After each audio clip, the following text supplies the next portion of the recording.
Michael Fredovich from Gulfport. So welcome to our Thank you. humble committee. And sorry, I'm not Joe Barkley, so I don't have a trumpeting sound that just vibrates on the phone. So we'll start off with public comment. I don't, is that public comment in the lobby? There is someone out there. Person? Nope, just someone interested in the proceedings. Okay. Do we have any public comment on the phone? There is no public comment on the phone. Clarissa, will you please confirm whether or not we've received any written public comments? There are no written public comments. All right, thank you so much. So we'll move forward to our first action item. Heather and Nicole, people we haven't seen in a while, so it's great to see boxes of you. Yes, and is my mic on? Yes. Mr. Chair, if I can sort of introduce Heather and Nicole and Cassandra Borchers as well. This is very exciting for me that to present something that this committee approved and then we started last summer when we were on Zoom, developing a new sustainability plan for PSTA. You know, we have been at the sustainability stuff for several years now, with first getting our first electric bus and then trying to advance through process toward having the whole organization be more sustainable. But we all felt that it needed a little kick in the arm and a vaccine to get going a little further. And so this effort that you're going to hear from now that's completed, I think, was exactly what we needed. It is a really robust plan. It is certainly, as you're going to hear, incredibly green. It's got a lot of cool green stuff in it, but it's so much more than that. It is a sustainable plan that affects all parts of what PSTA does, from workforce development to the way we run our bus routes that serve everybody in the community, to our financial sustainability. And you're going to hear now from three very important team members from our planning department, Cassandra, Nicole, and Heather. But it really, the development of this plan, the consultants got together with all departments of PSTA. Obviously, maintenance and Henry is very important to this whole effort. On finance, and everybody was really involved with it. So I will pass the baton on to Cassandra, who's going to talk sort of about what the plan means for PSTA before we get into the details. Go ahead, Cassandra. Good morning, board members. It's very exciting to be with you this morning. For those of you who don't know me, I am Cassandra Borchers. I'm the Chief Development Officer at PSTA, and I have with me today Heather Sobush, who is the Director of Planning, and Nicole Dufa, who is a project planner in our planning department. We are, as Brad mentioned, very excited to show you the sustainable strategic plan that we've developed with our consultants and all of the team members across the agency over the past few months. Julie, would you go to the next slide? You have right now in front of you our previous strategic plan, our path forward. And so many of you know that we've been working off this plan for quite some time, looking at all aspects of the transit agency's mission and vision, and the projects that we've been putting together and presenting to you over the last few years. Next slide. So in these projects that have come out of our previous strategic plan, you'll see on the back wall our performance counts, our scorecard, which looks at how we measure ourselves, how we make sure that we're making progress, but also some unique programs that we've put together, like Leadership PSTA, which really looks at our workforce development and our commitment to being a sustainable organization. We were one of the first in the nation to sign the American Public Transportation Association's sustainability commitment. And as you recall, we received the silver level recognition most recently. As we started to look at how can we up our sustainability game and achieve the gold level of of sustainability commitment in the Apta organization, next slide, we looked at how are other agencies looking at their sustainability program. And what we found was that most of them are already looking at the environment, and some are starting to look at what we call the triple bottom line, looking at how you incorporate sustainability into your finances, to the economic side of what we do, as well as the social side of what we do. How are we providing value to the community? How are we supporting our community? But also, how are we developing our workforce? So you all have been talking about projects in each one of these categories over the last few years, things like asking for a succession plan, making sure that we have the knowledge base within the organization that sustains us through the next few years. So we looked at what other organizations were doing, but also we took a deep dive into all aspects of the organization and the projects that each department was doing. So as Brad mentioned, we talked to everyone from procurement to maintenance to human resources about how we would look at a holistic way of what does sustainability mean, and then developed a data reporting tool in order to track it and incorporate that into our scorecard. Nicole is going to start us off with our triple bottom line, talking about workforce and our community development. And then Heather will wrap up with the economic side Nicole will do economics, and then Heather will wrap up with environmental, and then how we're going to use this new strategic document in the future and in your decision-making over the next few years. So Nicole, if you'll start with our diversity and workforce and how we're supporting our community in other aspects such as resiliency. Yes, thank you, Cassandra and Brad and our board members. It's great to be here with you in a very different way, but this is how we remain resilient. So as Cassandra described, our plan focuses on the triple bottom line approach, and today I'll be highlighting how we are socially sustainable as well as economically sustainable with some of the projects included in our plan. Within each section of our plan document, we included projects and goals that are both current, that we have been talking about, as well as projects and goals that we find aspirational, that we want to work towards in the next few years. So in our healthy communities and workforce section, which is what we call our social sustainability, how is our workforce sustainable, and how are we working with our community to be sustainable? Some of the projects that we've highlighted include our resilience strategies. So how are we maintaining continuity of operations, as Cassandra mentioned, while reducing the risk of climate change? How are we promoting safety and security for our riders as well? We focused a little bit on our COVID response because while we were starting this process before COVID hit, the pandemic changed how we actually put our service out on the road. So that was a major component, at least a highlight in the plan, while also highlighting a more formal safety management system and our participation with the regional resilience efforts as well, and how we participate in hurricane emergencies or other emergencies in supporting our community. Next slide, please. In addition, the healthy communities and workforce section includes an emphasis on diversity and inclusion, as well as our community engagement, our customer service, and workforce training and wellness.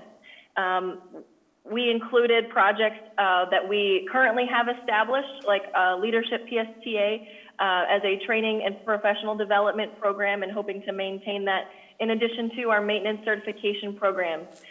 We're highlighting our Feeding Tampa Bay partnership in this plan and how we add value and bring value to our community by partnering with local community organizations to provide needed resources. We are developing our diversity and inclusion plan as we speak, and have already established a diversity and inclusion leadership council where we hope to move forward our diversity goals for the agency, which also includes our DBE goals, which I know is a really a major priority for PSTA to improve upon our DBE goals that we established for our procurements. So I know Al is doing a great job with moving us forward in that way, as well as really encouraging our employees to seek out wellness, and by encouraging us to walk and run. And this is an example of our dashboard where we're tracking our steps as an agency. So we're really prioritizing our healthy community, and internally and externally in this section. Next slide, please. In addition to social sustainability, as Cassandra said, it's important that we are also economically sustainable. How is PSTA able to continue operations in the long term? I know it's actually critical that we received CARES Act funding and the additional COVID relief funding to help us maintain our economic vitality. But it also includes how we improve our mobility options. How are we increasing ridership? Because we know that that's bringing people to jobs and helping our riders get around and access resources. How are we improving our operating expense performance, as well as establishing sustainable procurement policies? That's not only our DBE goals, but how are we including environmental sustainability when we contract with construction management companies or for future procurements, and understanding that we want to source materials that are sustainable as well. So our primary goal is obviously to maintain service and participate in collaborative transportation policy. We partner with the federal, state, and local governments to ensure that we have financial stability for our capital projects and our operations. Some of the projects highlighted, as you can see here, include our autonomous vehicle pilot, our Sunrunner BRT, which we know is going to be an economic engine for our county, and then also expanding our programs, our mobility options and programs like Direct Connect, so that we're increasing access to our service. So those are just a few of the examples that we've highlighted in the plan moving forward. I'll go ahead and pass it along to Heather Sobush now, who will finish us off.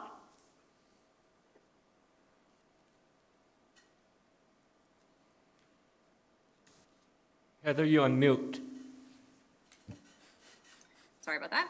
Thank you, Nicole. And so last, but certainly not least important, is the environmental component of the Sustainable Strategic Plan. We have already made a lot of great strides in this area, particularly in reducing our greenhouse gases and criteria air pollutants by adding hybrid vehicles to our fleet. We have over 88 hybrid buses currently in our fleet, the largest in Florida. And then also soon we will have 6 electric buses in service. And so as we continue to change our fleet mix and add more environmentally friendly buses, we'll continue to reduce those greenhouse gas emissions. So this is obviously a very important component. In terms of energy, we have, over the past few years, been reducing our energy demand on campus. We implemented a new HVAC system that's much more efficient, as well as converting our LED lights both in the parking lots and also in our offices and in the maintenance area on campus to LEDs. We have a solar energy project planned, and that will help us offset energy demands on campus as well. Next slide, please. In terms of, or the next section relates to water and waste. And so one of the projects that we will be implementing over the next few years that's in the budget is to replace our bus wash. And so the bus wash currently does reuse water, but a new bus wash will be much more efficient and will allow us to recycle water and lower our water demand.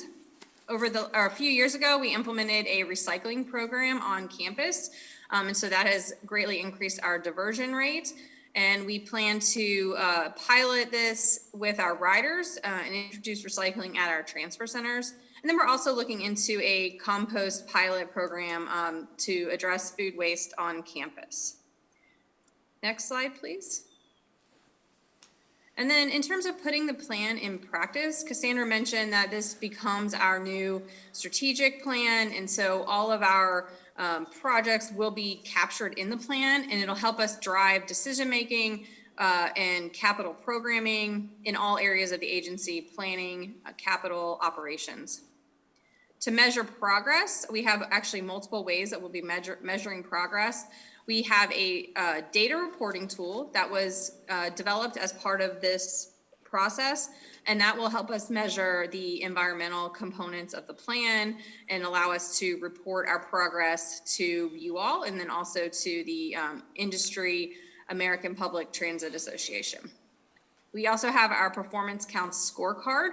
And so a lot of the workforce, community, and financial projects will be reported in that. And then finally, I mentioned the Apta Recognition. We are part of the sustainability program. Cassandra mentioned that we were one of the first signatories. We are currently at the silver level, and we achieved that through some of the projects I mentioned, like converting our fleet, our energy reductions over time. And then so we're working towards the gold level, and that will require us improving further on those environmental indicators and also achieving new goals that we have set. Next slide, please. And so today we are asking that you recommend approval of our sustainable strategic plan to the board. And then also we have on here an invitation that you'll also be receiving through email, I'm sure, for the unveiling of the additional electric buses, and that's on February 1st. And now I'll turn it back to the chair for any questions. All right. Thank you, Heather. Are there any questions? Get ready for composting. Yeah, so I don't see, Commissioner Albritton, you don't need to push that again, and there we go. Okay. Okay. Are we getting, if we're going from the silver to gold, is this a certified gold, or are we just striving for that level? You're striving for that level. Okay. Because I know there's extra expense going through a certification process, so. Yes, well, it's the Apta Recognition Program, so there's not a large administrative expense. We handle that in-house. But it does, in terms of implementing new sustainability projects, we always have to balance the cost of those projects with the benefit. Absolutely. Thank you. Yeah, and I think you're referring to like LEED, where you have to pay a fairly large certification expense to the LEED organization. After we don't have to pay anything to them to get this. Well, it's good to strive for that level, and that kind of. Oh, yeah. Clearwater's doing the same thing. I mean, we're going in without the certification, but striving for that level. So, Yeah. Any additional questions? that's it. Okay. Yeah, I think for me, what made the APTA levels acceptable is that it's a commitment, not a requirement. So it's something that we're working towards, and we're committing to that, but not required to do so if things should change. I will say, however, that I really do appreciate the fact that sustainability has taken on a greater meaning than environmental sustainability. And it's one of the few bright spots of coronavirus that has caused us all to take a step back and realize that there's more to being a sustainable operation than just whether we recycle or whether we have diesel fumes or things like that. So one question I do have is, and I didn't see it in the packet, can we get an actual copy of the plan itself? So we can Yes. go into a little bit more detail with the caution that there may be follow-up after reviewing that document just for some clarity. But otherwise, I think it's a tremendous effort, and I'm glad that we were able to do that when we had some extra time over the last year or so, and bringing all the departments together. So with that, if there's no further questions, I would invite a motion. I'd like to move to approve the item. Second. Okay, there's a motion and a second. All in favor? Aye. All right, passes unanimously. Thank you so much. And Cassandra, I'm sorry I didn't recognize you as being part of this initially. Your name wasn't listed and you weren't on the screen, so I wasn't purposely trying to leave you out. No, that's okay. So our next item is the Title VI program update from Jacob. Who I don't Thank you, and good morning. Okay. My name is Jacob Lebwitka. I'm a project planner here at PSTA, and today I will discuss our Title VI program update which is a triennial obligation that we have to submit to FTA. So there are 2 action items associated with this. The first is the approval of the program update report document, and the second is the approval of thresholds that are utilized to assess the impacts of our service and fare changes to minority and low-income communities. Next slide, please. So a little bit of background on Title VI. So Title VI refers to the Title VI of the Civil Rights Act of 1964. It's actually quite a timely discussion since we just celebrated MLK Day the other day. And Title VI essentially states that no person shall be excluded from any federally funded program on the grounds of race, color, or natural origin. So as an agency that receives federal funding, this is legislation that we are required to follow. And so to meet the requirements of Title VI, there are several different populations that we are required to assess in a variety of ways. And so there are three demographics shown here that we look at in this report. One is our county's minority population, which is any individual who is outside of the racial category of non-Hispanic white. So our minority population comprises about 26% of our county's population. We're also required to look at our low-income population, which for the purposes of this report is 100% of the federal poverty level or below, which that is about 13% of our county's population. And we also have to look at our limited English proficiency population, which are those individuals who speak English less than very well being, that's a designation created by the census to assess how well people speak different languages. So that's about 5% of our county's population. Next slide, please. So updating this report gives us a chance to look at our, at what's called our equity thresholds. So these are thresholds utilized to assess the impacts of major service and fare changes on our minority and low-income communities. And those are referred to as disparate impact and disproportionate burden, respectively. So our threshold for what's called disparate impact, so that is defined as any difference in impacts between the minority population along a certain route or an area or the total population of plus or minus 10% that would negatively impact the minority population. So I'll give you an example that makes a little more sense. So our minority population comprises about 26% of our county's population. So say, for example, we were to do a service reduction on the Route 4, on a very heavily utilized and frequent route that runs about every 15 minutes. So the population within walking distance of the Route 4 is about, the minority population within walking distance is about 40%. So since that difference is more than 10% of our county average minority population of 26%, that would be seen as a disparate impact. And since we are reducing service, it would be identified as a negative impact. So this would definitely be a red flag in terms of Title VI. We're also required to look at disproportionate burden, which is very similar to disparate impact. So it's a difference in impacts between the low-income population and the total population of plus or minus 10% that would create a negative impact. Next slide, please. In this report, we are also required to look at our distribution of our amenities and services to see how well they serve our Title VI population. So one thing we look at is how concentrated our Title VI populations are near to our routes. So 28 of our 44 routes are significantly served Title VI populations. They're about 64%. So essentially what that means here, to significantly serve would mean that the population of minorities, for example, along a route would exceed that county average of about 26%. We also look at the distribution of our amenities, such as shelters and benches. So, for example, we have about 635 shelters here in Pinellas County, and about 285 of those shelters serve high minority block groups. Block groups being a census geographical designation. Those comprise about 45% of our shelters. And so if you compare that to the block group map, so essentially about 36% of our block groups here in the county have high minority populations, which are populations of minorities above the county average. So if everything were to be distributed equally, we would expect that percentage to be 36% for shelters that serve minority block groups. But if you can see here that it's about 45%, so it does actually exceed the county average, which means we are investing more of our amenities in places where there are greater needs with minority populations. We've also had several major service changes over the last several years, and through our analyses, we found that there were no adverse impacts created for our Title VI communities. Next slide, please.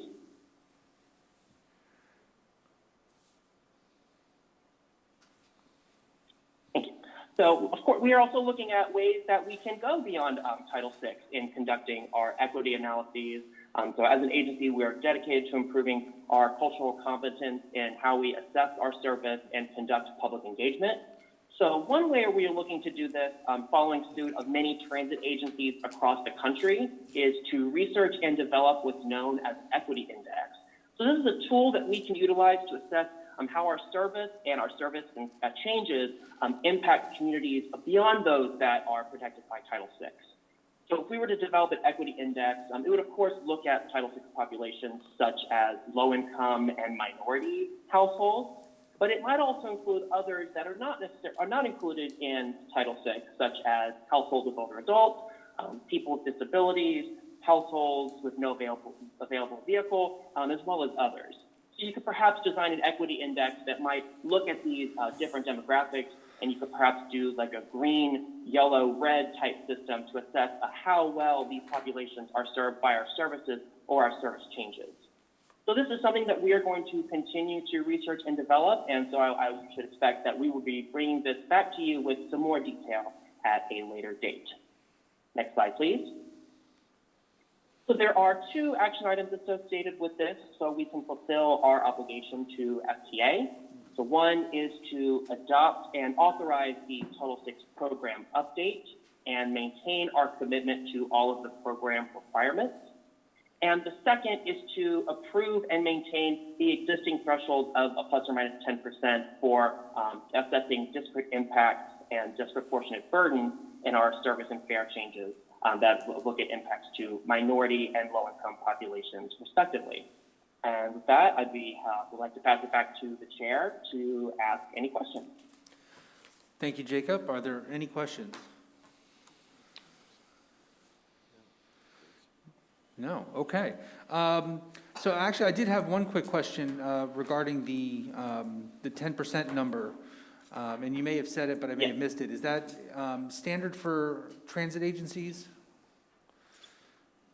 Yeah, so the guidance released by FTA allows agencies to set thresholds that are appropriate for their area. So 10% is the threshold that we have had for many years, and it is a threshold that many other agencies have, and it is a threshold that I've discussed with our civil rights officer as well.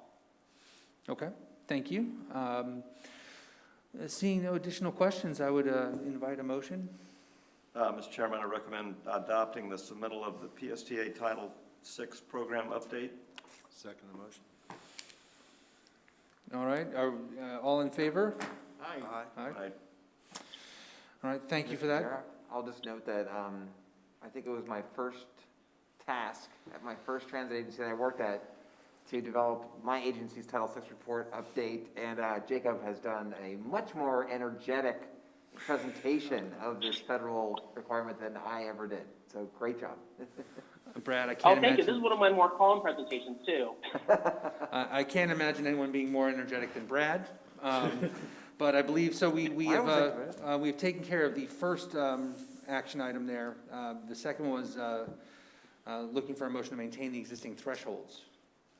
Okay, I move to recommend approving the major service change policy that identifies thresholds for disparate impact and disproportionate burden. Second the motion. Wait a minute. Can you say that again, David? Say, approve, maintain the existing threshold for disparate, yeah, that's what you said. Yes. Okay. Yeah. I thought I heard something different. So we have a motion and a second by Commissioner Seville. All in favor? Aye. Opposed? None? Motion passed unanimously. And Thank you, Jacob. we have information items for service changes.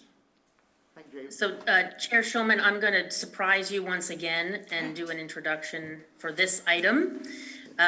So again, Cassandra Borchers, Chief Development Officer. I wanted to introduce you to Reed Powers, who is a transit planner in our planning department. And he has done a tremendous job of looking at the data that we use in order to make decisions about changing our service. So as you know, in the last year, we've made a number of changes, more often than we normally do. So in our union contract, we have 3 changes per year. Generally, they take place in February, June, and October. But in March of last year, if we can go to the next slide, Julie. In March of last year, we did make a number of changes to our system. We had already increased cleaning the buses at that time. We also introduced some new restrictions and some concepts to our riders in order to make sure that first and foremost, we were keeping our riders safe, but also our operators safe. And so we continue to do rear door boarding and have suspended fares. But in March, we had a vastly reduced schedule, and over the last few months, we've been slowly looking at the data, how people are using the system, and bringing back the parts of the system that are what we would consider stressed. We've been looking at the data that's showing us how people are using the network, as well as the loads in the vehicles. So as you might know, we did reduce the number of passengers, the max passenger load, to 10 riders plus 2 mobility devices early in the pandemic. And now at this point, we are at 15 passengers plus 2 mobility devices.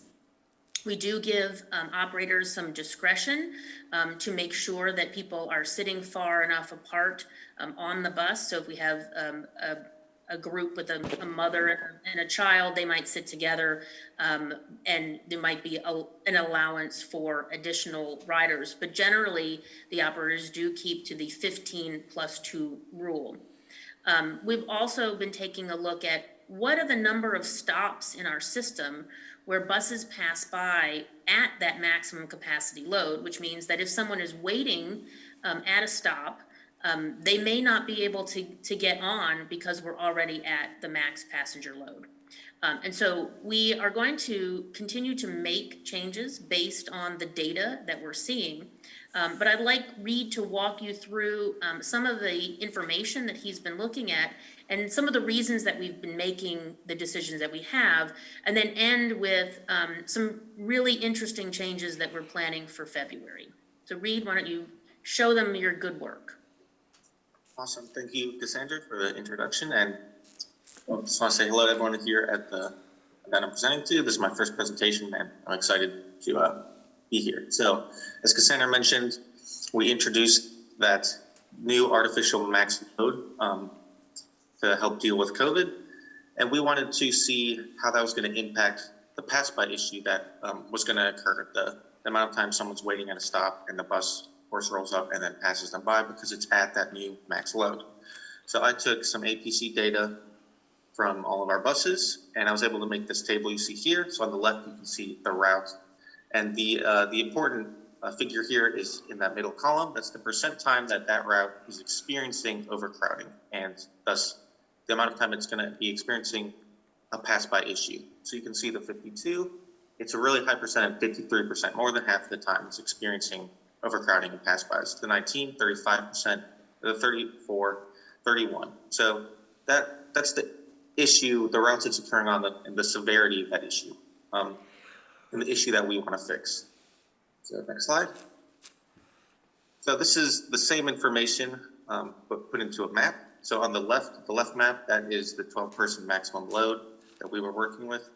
This is showing every stop in our system. And as you go from green to yellow to orange to red, that's the percent time that stop's being serviced where the bus is overcrowded, where there is likely a chance of pass by. You can see the outline of the 19, the 52, excuse me. So that, sorry. So that's the issue we wanted to fix. So how are we going to do that? Well, we could increase the maximum load to 15. That'll allow more people to get on the bus, but still maintain social distancing and safety for our passengers and operators. So that, what would happen with the 15-person max load is shown on the map on the right. You can see that looks much better. It's almost all green. There's just a little bit of yellow and just a little bit of orange in there. So we decided to make that policy change from 12 to 15. Implemented that. We waited about 2 months to let everyone get used to it. And then we wanted to see, well, did it have the desired impact? Did it reduce that overcrowding and max load? Slide. Thank you. So I took the same data I did previously. I looked at it again, and we found that it did have the impact. Most of the routes were doing much better, but a few routes, the ones listed at the top of the slide, were still experiencing some overcrowding, some pass-by issue. So we wanted to get a more detailed look about how this was impacting each of these routes. So I made tables like this. This is showing the CAT. So let me just explain what this is showing. You're not supposed to see the numbers in these cells, don't worry. But as you go left to right along this table, that is the stop as it is occurring along that route. And then as you go top to bottom, that is the trip start time for that route. So this is showing the average load per stop, per trip for this route, in this example, the CAT. And you can see the cells that are yellow, that's when the average load was at 15 to 17, where there might be some overcrowding, but it might be a mobility device or two, an ADA mobility device or two that's on the bus. So you can see for the CAT in the morning, there was a slight overcrowding issue, and then in the afternoon, there's a little one. But this probably isn't occurring every day, because it's the average load. It's probably occurring maybe a few times a week. So this issue could be solved with additional buses just as needed. And most of the routes that we examined like this had similar graphs to this. Next slide. Thank you. Some of the routes, though, had a more concentrated and consistent overcrowding issue, like the 34 here. So again, the yellow is a load of 15 to 17, but the red is a load of 18 or more. That would indicate significant overcrowding and a high chance of pass by. So you can see in the middle segment of the route, kind of during the middle of the day, there's consistent overcrowding occurring. The beginning of the route, the end of the route, that's fine. But we had to address this overcrowding, this central overcrowding that was occurring. So this was occurring in the 34. We also saw it in the 19 and the 52. So how does this all play into the February service change coming up? Next slide. So we're going to do two things in this upcoming service change. We're going to go back from the reduced operating schedule that Cassandra mentioned earlier to a normal operating schedule for all of the routes. The only caveat to that being that all the routes are going to end at 10 p.m. Next slide. We're also going to add a COVID relief service. So this is going to be on those three routes that we saw were having consistent overcrowding, the 1934 and 52. And we're going to have additional overlay service during certain spans of the day and only during certain segments of the route. These will be in the schedule. You'll be able to see it on Transit app or on the schedules online. And this will help add extra capacity where needed for these three routes to make sure that there isn't overcrowding and to make sure people aren't getting passed by. We're going to use some of the hours we saved up as we had reduced service. We were saving up hours from our original budget. So we're going to kind of cash some of those in now to add this early service. And this is just going to be a temporary service just as long as it's needed. So as long as COVID is still a prevailing issue that we're facing. And we're going to continue to monitor these two routes specifically to make sure that this implementation of our COVID relief is working correctly. That is solving the issue we're having with overcrowding.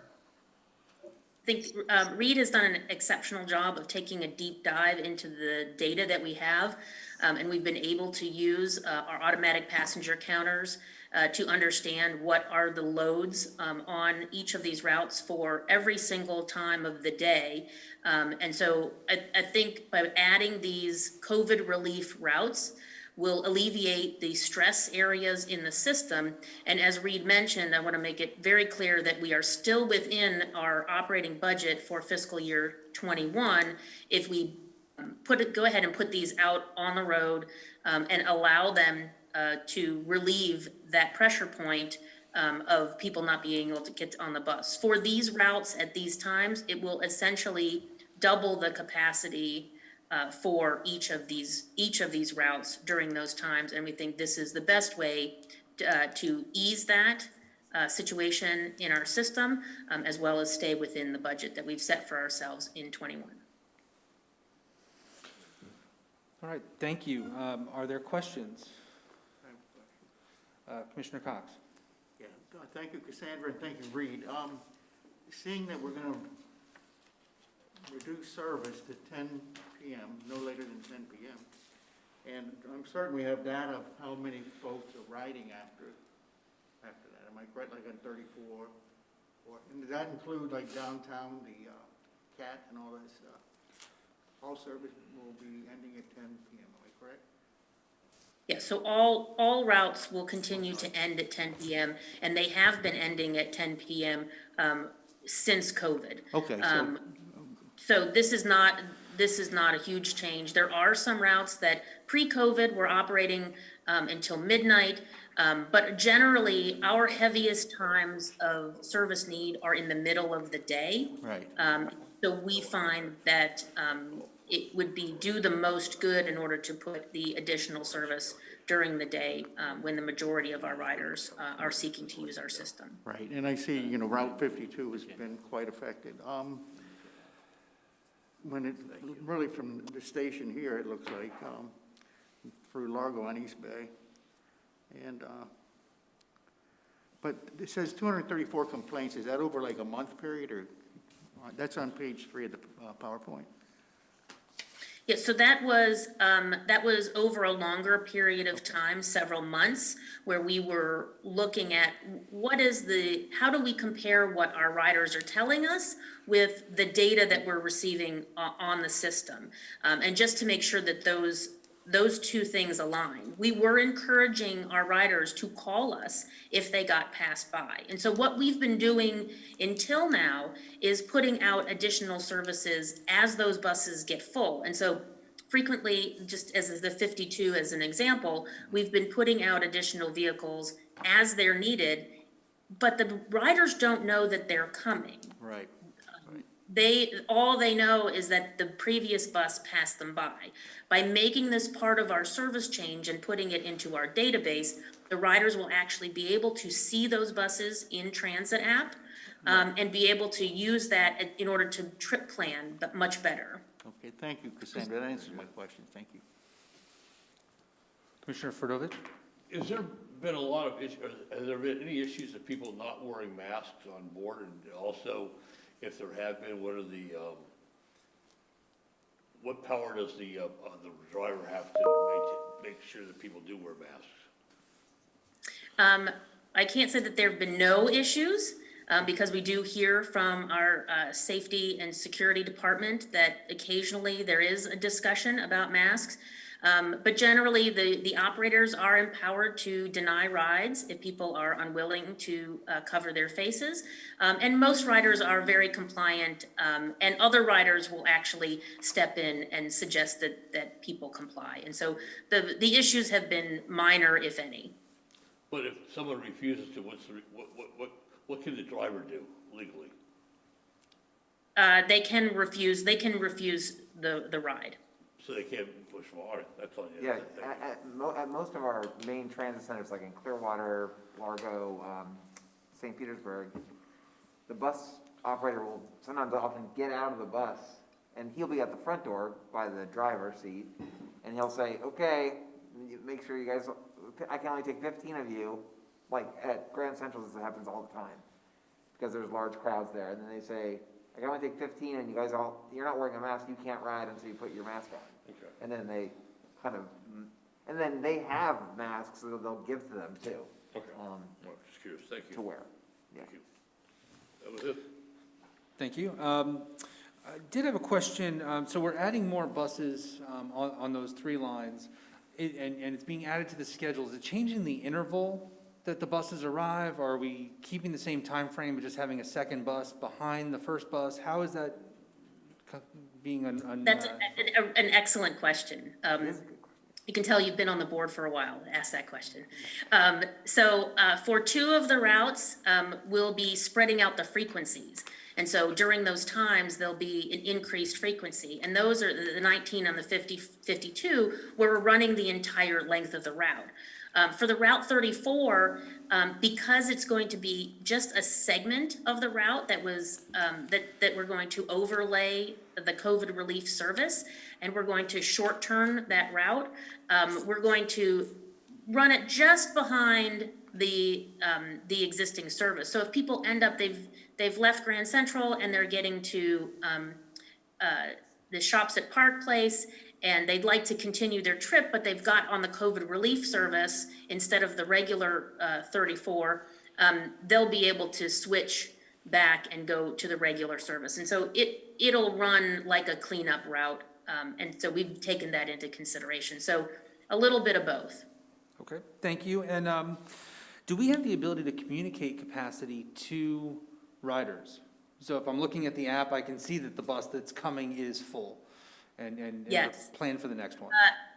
Excellent question. So we've been working with the vendor that supplies our automatic passenger counters, and they have trialed this particular technology. It is not public facing just yet, but we are working on getting a grant from the Florida Department of Transportation in order to put that forward facing information to the public. I know that they have started to do this in Boston, and so we're researching the vendor that they may have used. And so you'll be definitely seeing something along those lines in the very near future as we're working on it back at the lab. All right, one of these days we have to be invited to go see the lab. That sounds like a fun place. All right, any additional questions? Me, just throw this up.